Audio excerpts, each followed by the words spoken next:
நம்ம சாப்பிட்ட உடனே பண்ணக்கூடிய ஒரு 3 மிஸ்டேக்ஸ் என்ன அப்படின்னா, சாப்பிட்ட உடனே தண்ணி குடிக்கிறது ரொம்ப தப்பு. நம்ம சாப்பிட்ட உடனே நம்ம வயிற்றில் வந்துட்டு கேஸ்ட்ரிக் ஜூஸ் வந்துட்டு சுரக்கும். அந்த ஜூஸ் வந்துட்டு நல்லா திக்காக இருக்கும். ஸோ நம்ம தண்ணியை குடித்தோம் அப்படின்னா என்ன ஆகும்னா, இந்த ஜூஸ் வந்துட்டு ரொம்ப டைல்யூட் ஆகிரும். அப்போது ஜீரண கோளாறை ஏற்படுத்தும். ஸோ மேக்ஸிமம் சாப்பிட்ட உடனே தண்ணி குடிக்கிறத நம்ம அவாய்ட் பண்ணணும். 2வது பார்த்தோன்னா, சாப்பிட்ட உடனே போய் படுக்கிறது.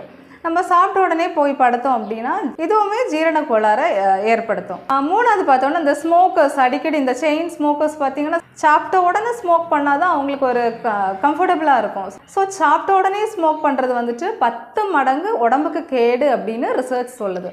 ஸோ சாப்பிட்ட உடனே தண்ணி குடிக்கிறது, சாப்பிட்ட உடனே தூங்குறது, ஸ்மோக் பண்ணுறதை நம்ம ஸ்டாப் பண்ணிவிட்டு முடிஞ்ச அளவுக்கு சாப்பிட்டுட்டு 20 இருந்து 30 நிமிஷம் தாண்டி தண்ணி குடிக்கிறதா இருந்தாலும், படுக்கிறதா இருந்தாலும், ரொம்ப ஒர்க் பண்ணுறதா இருந்தாலும் பண்ணுறது ரொம்ப நல்லது. நம்ம பண்ணுற சின்ன மிஸ்டேக்ஸ் தான் பெரிய பிரச்சனையை நம்ம உடம்புல ஏற்படுத்தும். ஸோ மேக்ஸிமம் நம்ம இதை அவாய்ட் பண்ண ட்ரை பண்ணுங்கள்.